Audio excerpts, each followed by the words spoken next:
Coucou, salut, c'est Faïkouan. Ce matin, je fais cette petite vidéo voilà, pour parler de football, football surtout de la Coupe d'Afrique des Nations 2025 qui va se dérouler au Maroc du 21 décembre 2025 au 18 janvier 2026. Voilà, les groupes sont connus. On va faire juste un petit zoom sur les groupes voilà, de cette CAN. Voilà le groupe A qui regorge déjà le Maroc, le Mali, la Zambie et les îles Comores. Le groupe B, l'Égypte, l'Afrique du Sud, l'Angola, le Zimbabwe. Le groupe C avec le Nigeria, la Tunisie, l'Ouganda et la Tanzanie. Le groupe D avec le Sénégal, la RDC, le Bénin, le Botswana. Le groupe E avec l'Algérie, le Burkina Faso. Voilà deux nations qui deviennent copains-copains depuis un petit bout. Et le Burkina qui est devenu depuis un petit moment la bête noire de l'Algérie. On a la Guinée équatoriale. Je ne vais pas faire un clin d'œil aux Guinéens équatoriens pour ne pas réveiller un peu les petits malaises de la CAN précédente et surtout pour ne pas faire plaisir aux Camerounais. Voilà, on a aussi le Soudan et dans le groupe F que j'appelle le groupe des beaux-frères. Voilà, ça c'est le groupe F, le groupe des beaux-frères qui regorge la Côte d'Ivoire, le Cameroun, le Gabon et le Mozambique. Voilà, donc c'est un groupe assez corsé, ce groupe F, où la Côte d'Ivoire retrouve encore le Cameroun. Et voilà, Côte d'Ivoire-Cameroun, ça a toujours été des matchs d'honneur et des matchs vraiment de dignité. Voilà. Donc les Camerounais sont mieux placés pour comprendre ce que je dis.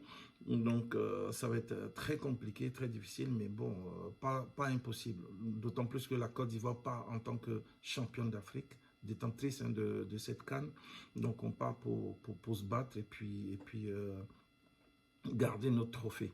Le Cameroun est confronté à deux difficultés, d'autant plus que les Camerounais ont aussi le Gabon, qui est un pays frontalier. Voilà, c'est un derby régional. Et la Côte d'Ivoire qui est par alliance son beau-frère. Donc voilà, c'est assez corsé dans ce groupe F. Et on a le petit poussé mozambicain voilà, qui va faire valoir ses droits. Je pense que la CAN précédente nous a donné beaucoup d'aperçus sur les nations dites petites, mais vraiment qui ont titillé. C'était une grande nation durant cette CAN précédente en Côte d'Ivoire, donc il n'y aura pas de petites équipes et tout le monde va se battre pour se qualifier. Voilà.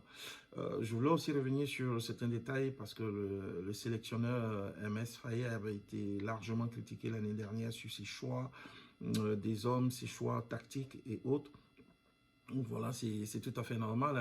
Un sélectionneur, un entraîneur avec son staff technique pense que X joueur ou Y est prêt pour le moment selon ce qu'il pense et les qualités, les compétences du moment pour défendre les couleurs de la nation. Donc, ils font leur sélection. En ce qui concerne les fans, les supporters, ils sont dans leur droit aussi de critiquer quand c'est pas bon, surtout quand il n'y a pas de résultat, c'est pas bon. Quand on joue pas bien, c'est sa critique. Ils sont dans leur plein droit, ils sont dans leur rôle, c'est tout à fait normal. C'est pour ça qu'on les appelle les supporters et les fans. Voilà, parce que c'est un monde démesuré, c'est un monde à part. Voilà. Donc on a aussi les consultants sportifs, voilà, les professionnels voilà, qui font certaines critiques, pardon, et puis voilà, parce qu'ils estiment que X joueur il devait être là, pourquoi il n'a pas été là, pourquoi les autres, pourquoi ceux qui ont été appelés sont là, pourquoi, voilà, c'est tout un cocktail. Donc je pense que tous ceux qui ont fait la formation d'entraîneurs qui sont aujourd'hui sélectionneurs, ils savent ce côté pédagogique, psychologique, pression du milieu, ils savent le gérer, donc on fait avec. Je pense qu'aussi avec les critiques, qu'elles soient acerbes, qu'elles soient dures, qu'elles soient virulentes à votre égard, on doit toujours avancer avec et prendre ce qui est bon et voilà, avancer avec et puis faire ça, parce qu'avec les critiques aussi, on apprend à corriger ses erreurs et à faire beaucoup de choses. Donc nous, on est de tout cas avec les éléphants et on espère que les choses vont bien se passer. Déjà, au mois de mars, le sélectionneur et son staff vont commencer à peaufiner déjà lors des matchs de journée FIFA. Voilà, leur équipe est préparée vraiment. Les commandos qui seront présents au mois de décembre au Maroc. Voilà, donc je profite aussi de l'occasion pour faire un coucou, un clin d'œil au président Idriss Diallo. Voilà, lui souhaiter mes meilleurs voeux et puis bonne heureuse année à lui et tout son comité. Voilà, féliciter aussi le travail qu'ils abattent à la Fédération ivoirienne pour le football ivoirien. C'est vrai qu'il reste encore beaucoup de choses à faire, on critique, voilà, quand il faut critiquer, on critique. Et quand c'est bon, il faut avoir le courage de dire c'est bon. Voilà. Aujourd'hui, le football ivoirien, la Ligue 1 va instaurer la VAR dans son championnat. Je pense que c'est quelque chose de positif. Et puis bon, il reste encore beaucoup de choses à peaufiner, à parfaire. Encore d'apporter plus d'aide aux clubs pour que ces derniers puissent voilà, être beaucoup plus consistants, avoir beaucoup plus de moyens pour recruter des joueurs de poids, tout et tout, parce que on voit au niveau de nos clubs que voilà, certains font des efforts, il faut le reconnaître. Et puis voilà, donc il faut toujours encourager ce qui est bon et puis dire, bon, s'il y a des petits manquements et essayer de faire en sorte qu'on avance positivement tous dans la même direction. Donc bravo au président Idriss, tous mes encouragements et puis toutes mes félicitations. Même si, comme on a dit, hein, dans le championnat ivoirien encore, je vais prendre le mot de certains spécialistes un peu moribonds, ben, il faut booster, il nous faudrait que, il nous faut un championnat assez consistant, assez fort et voilà, et attractif, voilà. Donc ça va dépendre de beaucoup de détails, beaucoup de choses, beaucoup de moyens surtout, voilà. Donc je profite aussi de l'occasion pour annoncer que du côté de Strasbourg, au mois de juillet, hein, précisément le 12 juillet 2025 de cette année, la fédération des associations, pardon, des anciens footballeurs ivoiriens de la diaspora, dont je suis le président, organise un tournoi de football hein, qui est dénommé Alsace Football Mondialito. Voilà, qui va avoir la participation des femmes, hein, voilà, des femmes et puis des hommes. C'est un tournoi qui va regrouper toutes les nations, pas seulement les nations africaines, hein, les autres nations, tout et tout. Et à cette journée,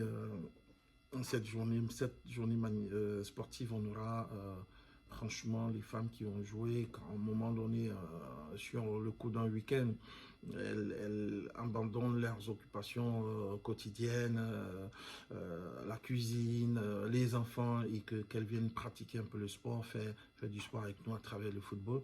Ça va être quelque chose de super et j'espère que voilà, toutes les femmes qui seront là, il y aura l'équipe de la Côte d'Ivoire, hein, il y aura aussi l'équipe du Cameroun, donc j'ai déjà un mot pour mes sœurs ivoiriennes. Les Camerounaises de Strasbourg sont déjà prêtes, elles veulent en découdre avec vous. Donc déjà ça commence, hein. Même dans le football masculin, on aura aussi une équipe camerounaise. Donc déjà l'entame de cette Coupe d'Afrique au Maroc donne déjà son ton, hein, le 12 juillet, pour que tous on se retrouve là, on s'amuse dans une journée de convivialité avec toutes les autres nations. Voilà, donc le tournoi, il est porté sous le coup pour la tolérance, le vivre ensemble et la cohésion sociale, afin que tout le monde se retrouve, parce que les moments deviennent, les temps sont compliqués et difficiles. Il faudrait qu'on garde cette fraternité, cette envie de vivre ensemble, essayer de pardonner aux uns aux autres, parce que bon, la vie elle est comme elle est, on fait des erreurs, on avance et puis voilà. Il faut garder cette convivialité là et puis cette cohésion sociale et ce vivre ensemble qui nous permettent d'avancer tous les jours dans notre vie quotidienne. Merci à tous et puis à très bientôt à Strasbourg. Bien de choses à tous.